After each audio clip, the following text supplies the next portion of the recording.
ہم سر بار دیگر آپ کے ممنون احسان ہیں، اور اب ہم آخر میں تقریب کے صدر گرامی قدر جناب پروفیسر جلیل علی صاحب سے گزارش کریں گے کہ وہ تشریف لائیں اور اظہار خیال فرمائیں۔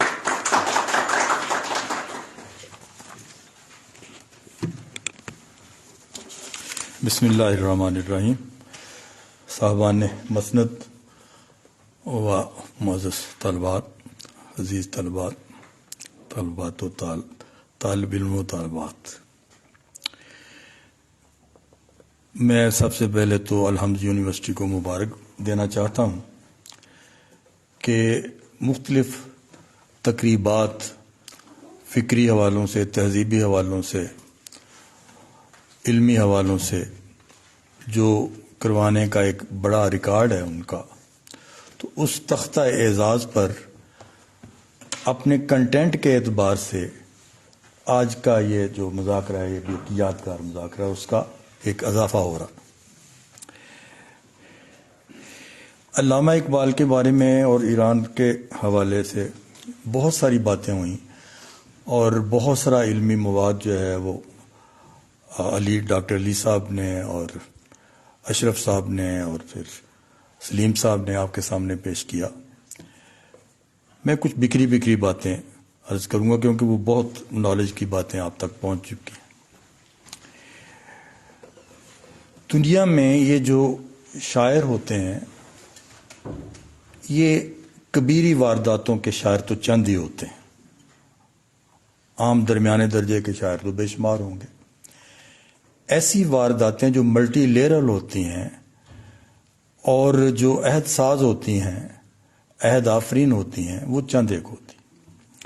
علامہ اقبال کی واردات کو یہ تخصص حاصل ہے کہ کوئی دنیا کا دوسرا ایسا تخلیق کار آپ سامنے نہیں لا سکتے جس کے تاریخ پر، جغرافیے پر، تہذیب پر اتنے گہرے اثرات ہوں اور اتنے وسیع اثرات ہوں۔ اب دیکھیں کہ علامہ اقبال کی واردات سے ہی تصور پاکستان نکلتا ہے، اور وہ واردات ہی ان سے لیکچر بھی لکھواتی ہے۔ اصل تو وہی بے چینی ہے جو ان کی واردات میں ان کے اندر موجود تھی، جس کو پھر وہ یہ باقاعدہ کہتے ہیں کہ میں نے لیکچرز جو ہیں، جو ویسٹرن علم سے متاثر لوگ ہیں، میں نے ان کے لیے لکھے۔ یعنی واردات تو قلبی ہے بہت بڑی، لیکن ذہن کو بھی مطمئن کرنے کے لیے یہ لیکچر لکھے گئے۔ اب جو حقیقت ہے وہ ایسی پیراڈاکسیکل ہوتی ہے کہ وہ منطق میں، جس میں وہ کہتے ہیں لا آف ایکسکلوڈڈ مڈل، کہ درمیانی صورت کوئی نہیں، یا سفید ہے یا سیاہ ہے، اس پیراڈائم میں بیان ہو ہی نہیں سکتی اصل حقیقت۔ تو اصل حقیقت شاعروں کی، صوفیوں کی وارداتوں میں اپنی پوری کلیت کے ساتھ سامنے آتی، جو اقبال کے ہاں آئی۔ ہم یہ سمجھا کرتے تھے کہ علامہ اقبال نے اردو لکھتے لکھتے جب فارسی کی طرف وہ مائل ہوئے تو شاید کچھ افکار ایسے تھے جو اردو کے پاس وہ کیپیبلٹی نہیں تھی کہ ان کو وہ سنبھال سکے، تو اس لیے فارسی میں گئے۔ یہ بات بھی ہے، لیکن ہمیں انقلاب ایران نے یہ بتایا کہ نہیں، اس میں تو کوئی بہت ساری ایسی مصلحتیں تھیں، تاریخی مصلحتیں تھیں، زمانے کی مصلحتیں تھیں، اور آنے والے زمانوں کی مصلحتیں تھیں، کہ اگر یہ فارسی کا کلام اقبال نے نہ لکھا ہوتا تو انقلاب ایران بھی نہ آتا۔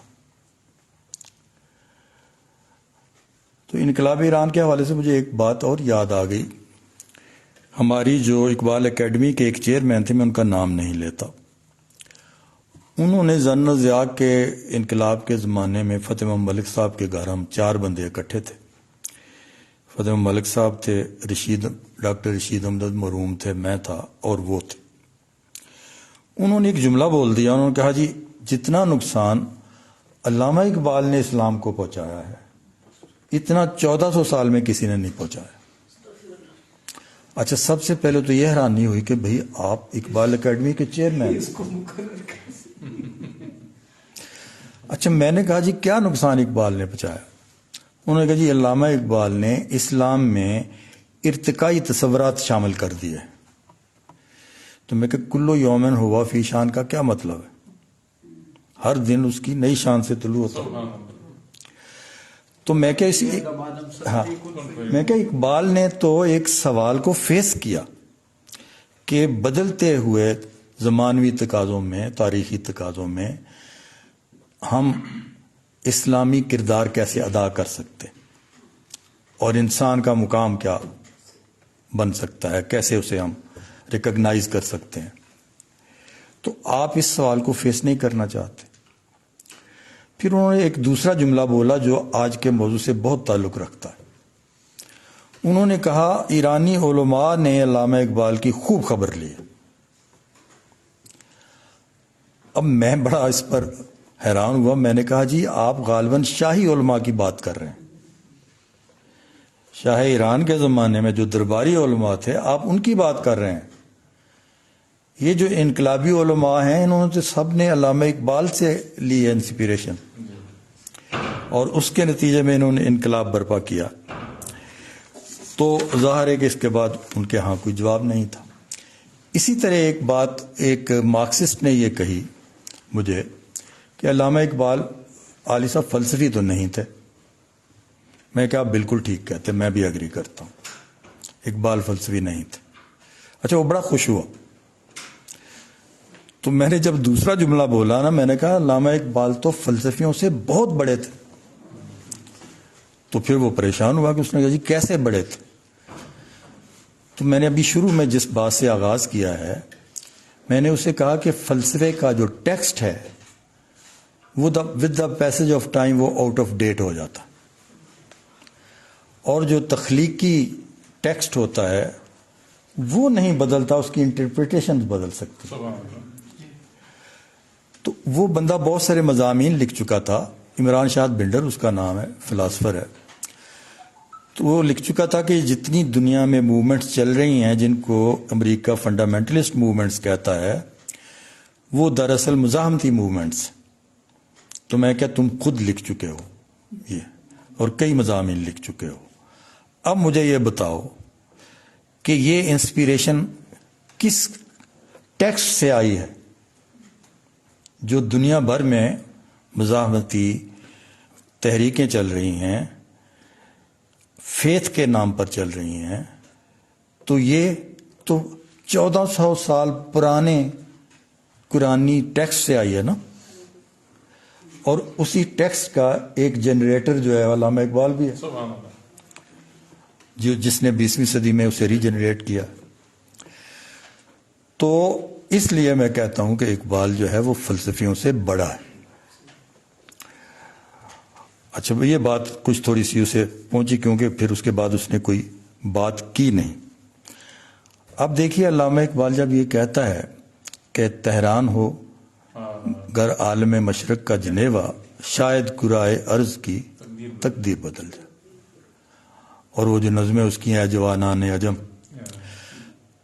اور خواب گراں خواب گراں خواب گراں خیز، یہ جو خواب گراں خیز والی بات ہے نا، یہ تو آپ کو پتا تاجکستان میں ہمارے جو دوست تھے ایک فوت ہو گئے صدیق شبلی، وہ گئے، انہوں نے تقریر کی علامہ اقبال کے بارے میں. تو وہ سارے نوجوان اور سارا پنڈال جو تھا وہ کھڑا ہو گیا، کیونکہ جب انہوں نے یہ مصرع پڑھا اپنی تقریر میں کہ از خواب گراں خواب گراں خواب گراں کے، تو وہ سب کھڑے ہو گئے اور کورس کی شکل میں انہوں نے یہ پوری نظم دہرائی اور پھر وہ بیٹھے. تو چائے پر انہوں نے پوچھا کہ یہ کیا ہوا ہے، تو انہیں بتایا گیا کہ یہ ہمارے نوجوانوں کا تحریکی ترانہ ہے. اب دیکھیں اقبال کہاں کہاں کیا کیا اثر کر رہا ہے. تو اقبال کے ایک لطیفہ ہے کہ اقبال کے پاس کوئی صاحب ان کے کسی فارسی کلام کا ترجمہ لے کے آئے. تو اقبال نے وہ سنا، اور سننے کے بعد علامہ اقبال نے کہا don't think so high of Urdu. حالانکہ آپ کو پتہ ہے کہ اردو زبان کے بارے میں اقبال یہ کہا کرتے تھے کہ میری یہ لسانی عصبیت میری مذہبی عصبیت سے بھی زیادہ. مگر اب یہ فارسی کو ٹریبیوٹ بھی تھا اقبال کی طرف سے کہ انہوں نے کہا don't think so high of Urdu, کہ جو میں نے فارسی میں کہا ہے وہ اردو میں اس طرح سے آسانی سے منتقل نہیں ہو جاتا، میں خود کہہ لیتا پھر تو یہ جو بنیاد گزار تھے مفکرین میں سے سب سے نمایاں علی شریعتی انقلاب ایران کے، وہ تو خود اعتراف کرتے ہیں کہ میں نے یہ انسپیریشن ساری کی ساری اقبال سے لی۔ اب دیکھیں ہمیں بہت زیادہ احسان مند ہونا چاہیے ایرانیوں کا کہ علامہ اقبال نے جو نقد اشتراکیت کا لکھا اور جو تحسین اشتراکیت کی جزوی، اس کی عملی تعبیر انقلاب ایران میں آپ کو دکھائی دیتی۔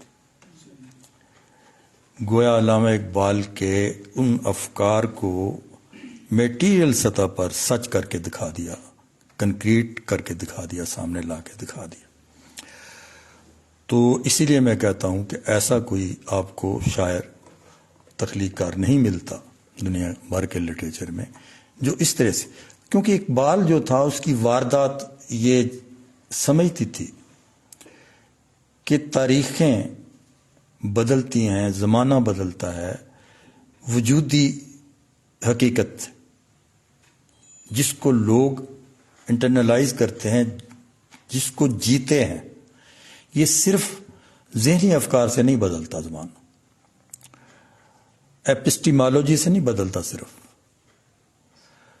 جس خیال کے اندر یہ طاقت ہوتی ہے کہ وہ آپ کی شخصیت کے اندر ایک لاوے کی طرح سے وہ سفر کر رہی ہو، زندہ ہو اور آپ کو متحرک کر رہی ہو، اس آئیڈیا میں اور خالی کتابی آئیڈیا میں بڑا فرق ہے، آرم چیئر تھنکر میں اور ایک ریفارمر میں اور ایک انقلابی میں یہی فرق ہوتا۔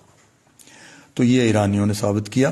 تو آپ کو اگر کبھی اس کے جلوے دیکھنے ہوں کہ تخلیقی واردات کے جو عملی جلوے ہیں وہ کیسے سامنے آتے ہیں، تو مختار مسعود کی کتاب ہے لوح ایام، انقلاب ایران کا ایک طرح سے رپورٹ تاج ہے وہ، تو اسے آپ ضرور کسی وقت دیکھ لیجئے، پڑھ لیجئے۔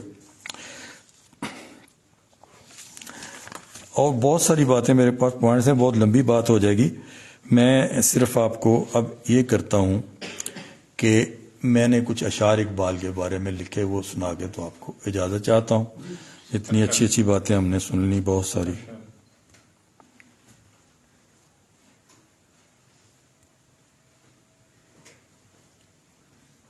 ایک منٹ،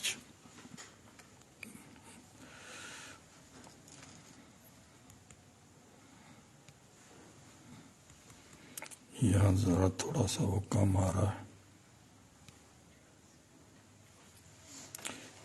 یہ آپ نکال سکتے ہیں؟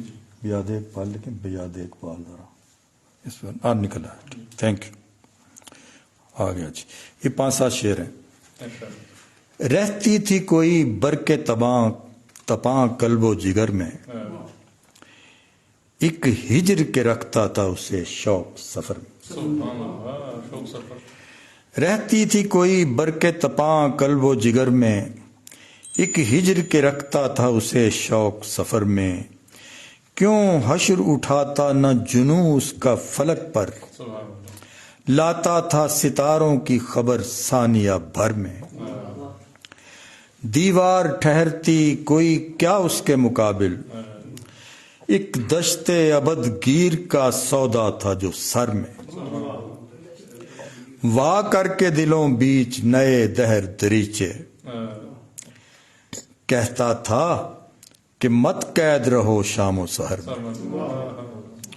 وا کر کے دلوں بیچ نئے دہر دریچے، کہتا تھا کہ مت قید رہو شام و سحر میں، دھن تھی کہ زمانے کی نگاہوں میں بسا دے، کچھ خواب لیے پھرتا تھا وہ دیدہ تر میں، دھن تھی کہ زمانے کی نگاہوں میں بسا دے، کچھ خواب لیے پھرتا تھا وہ دیدہ تر میں، اللہ نے کیا عشق عطا اس کو کیا تھا، رہتا تھا ہر ایک آن وہ آقا کی نظر میں، اس جیسا کوئی صاحب اعجاز کہاں ہے، لے جائے جو احساس کو دنیائے دیگر میں۔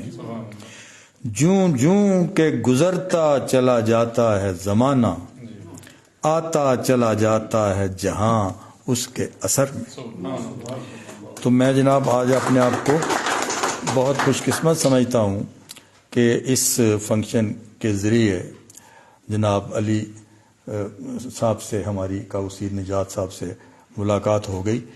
وہ انٹرنیٹ پر تو بعض مذاکروں میں ان کی شکل جانی پہچانی، ان کی باتیں بھی ہم نے سنی ہوئی ہیں، لیکن وہ پونی ملاقات تھی، آج پوری ملاقات۔ بہت بہت شکریہ۔